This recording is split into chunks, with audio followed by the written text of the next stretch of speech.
গলিদা অকণমান মমনৰ কথা কৈ দিলে ভাল হ'ব মমন আচলতে তাই মানে তাই ডাঙৰ হোৱাৰ পিছত দেখিলোঁ তাই ডান্সত ধাউতিটো বেছি আছিলে আৰু একেবাৰে সৰু কালত কৰিমগঞ্জত থাকোঁতে তেতিয়াতো তাই বহুত সৰু তাই ভালকৈ মনতে নাই সেইবিলাক কথা তেতিয়া জংকি অলপ ডাঙৰ মই ক্লাছ 5-6 তলৰজনী মমন খালি সেই গুণ্ডা টাইপ থাকিছিল তেতিয়া ওচৰৰ ল'ৰাবোৰ পিতে সৰু সৰু ল'ৰাবোৰ হা চুপাই চুবাই আৰু এদিনটো বিচা এটা চুবাই আছিলে মই দেখিছোঁ কিবা এটা চুবাই আছে তাৰপিছত মুখখন মেলি পেলাই উলিয়ালে তেতিয়া একদম সৰুতে দেখিছোঁ বিচা এটা চুবাই আছে কিন্তু একো নহ'লে বাৰু আৰু পিছত দেখিলোঁ তাই মানে ডান্সত ধাউতি চব বেলেগ বেলেগ হৈ গ'ল জংকি গুচি গ'ল নাটকত মই গুচি আহিলোঁ এইফালে মিউজিকত আৰু জংকিকো মই সৰুতে কেতিয়াও নাটক কৰা দেখা নাছিলোঁ কিন্তু পিছত তাই নাট্যকৰ্মী হিচাপে যথেষ্ট নাম কৰিলে আৰু তাইও ডান্সত যথেষ্ট নাম কৰিছিলে ভাৰতনাট্যম শিকিলে সত্ৰীয়া শিকিলে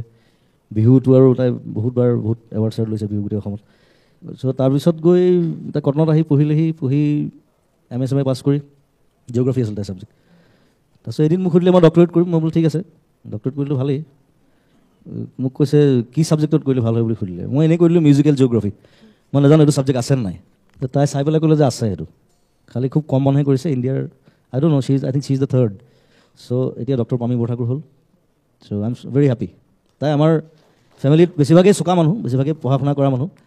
আটাইতকৈ কম পঢ়া চাগে মই হায়াৰ ছেকেণ্ডেৰী এবাৰ ফেইলো কৰিছোঁ তাৰপিছত পাছ কৰিছোঁ প্ৰথমবাৰ মই নিজৰ কাৰণে ফেইল কৰিলোঁ প্ৰেক্টিকেলত মই পঢ়াত ভালেই আছিলোঁ নপঢ়িলোঁ কথাটো সেইটো কিন্তু তাই পঢ়ি শুনি ডক্টৰেট হ'ল so' I am very happy about you love U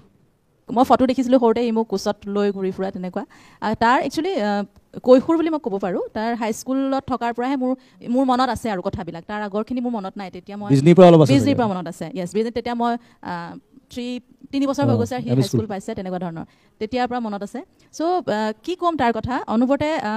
চাইকেলখন লৈ ঘূৰি খুব ভাল পায় বন্ধু বান্ধৱ চিলেক্টেড কেইজনমান তেওঁলোকৰ লগত আড্ডাও চলে কিতাপৰ আড্ডাও চলে মিউজিকৰ আড্ডাও চলে লাহে লাহে তেওঁলোক দাদা আৰু বাক তাৰমানে আমাৰ মা মিউজিকত খুব ইণ্টাৰেষ্টেড আছিলে চ' মায়ে তাত অন্য সুবিধা নাই পোৱা লোকসংগীতৰকে শিক্ষা দিওঁ বুলি তাহাঁতক ভাবিলে তাত এজন খুব ৰমণী ৰায় ছাৰ বুলি আছিলে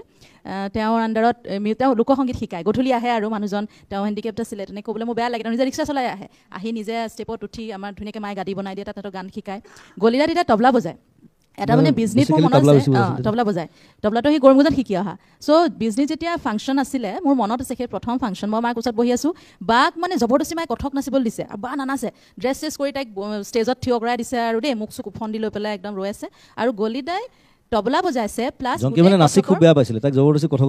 আৰু গোটেই বলখিনি গানটো গোটেইখিনি গলিদাই গাই আছে আৰু তবলা বজাই আছে আমাৰ কাৰণে সেইটো এটা ৰেগুলাৰ ভিজুৱেল আমি সদায় দেখোঁ সি সেইটো কৰে আমি নাজানো যে সেইটো বৰ ডাঙৰ কথা একচুৱেলি তেতিয়া মানুহে খুব প্ৰশংসা কৰিলে তাক মানে যে এইটোতো সাংঘাতিক ল'ৰা তবলাও বজাই আছে বলো গাই আছে গোটেই গানটোও গাই আছে কথকৰ এইটোতো সাংঘাতিক আৰু তেতিয়া সি সৰু 5-6 মানত আছিল ন তই তেনেকুৱা বিজনী তেতিয়া সেই প্ৰগ্ৰামটো তেনেকুৱা 7 সৰু ল'ৰা তাৰপাছৰ পৰা মানে সেই মাহঁতেও দেখিলে যে তাক আৰু এনকাৰেজ কৰা যায় তেতিয়া নতুন নতুন ইনষ্ট্ৰুমেণ্ট দেউতাই আনি দিয়ে যি আনি দিয়ে এটা মোৰ মন আছে সি ইনষ্ট্ৰুমেণ্টটো ল'ব আধা ঘণ্টামান সি চেষ্টা কৰিব তাৰপিছত তাত ধুনীয়াকৈ সি মিউজিকটো তাত উঠাব পাৰে তাৰমানে মাউথ অৰ্গেন এটা দিলে অলপ দেৰি মাউথ অৰ্গেনটো চোৱাৰ পিছত ধুনীয়াকৈ তাত গানটো বজালে মেণ্ডলিন এখন আনি দিছিলে কীবৰ্ড তেতিয়া সৰু কীবৰ্ড কেচিঅ' আছিলে আনি দিছে যিকে ইনষ্ট্ৰুমেণ্ট আনি দিয়ে খুব বেছি আধা ঘণ্টা লাগে সি অকণমান তাৰপিছত কীবৰ্ডখন একেবাৰে অকণমানি আছিলে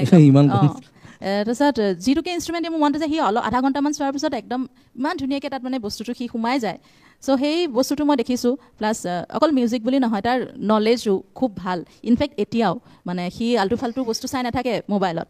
যেতিয়া মোবাইলটো লৈ দৰকাৰী কিবা এটাই চায় তাৰ মানে জেনেৰেল নলেজ সৰুৰ পৰাই খুবেই ভাল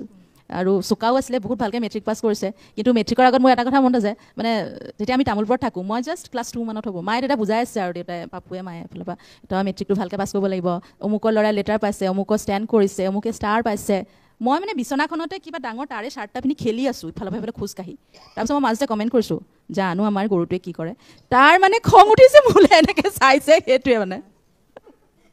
এনেকুৱা মানে মোক মৰাও নাই একো কৰা নাই কিন্তু পাৰিলে মানে সেই সময়ত দিলেহেঁতেন মোক দুটকামান কিন্তু সি বিৰাটেই ভালকৈ পাছ কৰিছে মেট্ৰিক পিছত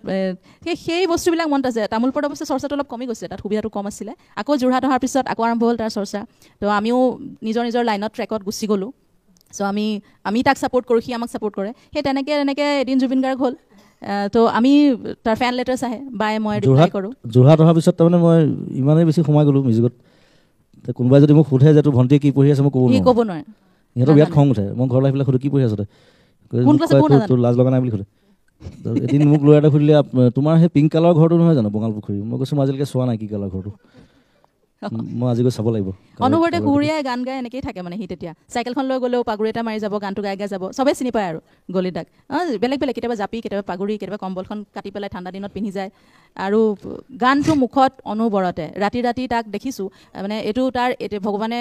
দিয়া ভইচ এটা আছিলে আৰু সি নিজেও বহুত কালচাৰ কৰিছে মই নিজে দেখিছোঁ ৰাতি ৰাতি সি ৰাতি 12টা বজাৰ পৰা ষ্টাৰ্ট কৰে ৰিয়াজ ৰাতিপুৱা 3টা 4টালৈকে কৰে বন্ধ ৰুমত হাৰমনিয়ামখন লৈ নিজৰ ইচ্ছাত দিল খুলি মানে গান গায় মই সেইটো দেখিছোঁ কনষ্টেণ্ট সি 2 বছৰ সেই বস্তুটো কৰিছে য়োগা কৰে আমাৰ সৰু কুঁৱা এটা আছিলে তলত ইটা পাৰি পানীৰ তলত সোমাই থাকে আৰু আমি পাৰত ৰৈ থাকোঁ হা টাইমিং চাবলৈ কেইমিনিট সোমাই আছোঁ কবি অলপ দেৰি পিছত দেখোঁ ল'ৰাটো সোমাই আছে নোলাই আমাৰ চিঞৰ মাৰি দিওঁ মানে ইমান দেৰি হ'ল ওলা এনেকুৱা পানী তলৰ কথা কওঁতে মনত পৰিছে এদিন সোমাই আছোঁ পানী তলত বহুত দেৰি যিহেতু মানে মই উশাহটো প্ৰেক্টিছ কৰোঁ কিমান দেৰি বন্ধ কৰি ৰাখিব পাৰি হঠাৎ চকু মেলিছে দেখিছোঁ ওচৰত সাপ এডাল ঘূৰি ফুৰিছে এনেকৈ ধৰা সাপে হ'ব চাগে পানীত ধৰা থাকে এতিয়া মই একো দিগদাৰ কৰা নাই মই সাপ এতিয়াও ভাল পাওঁ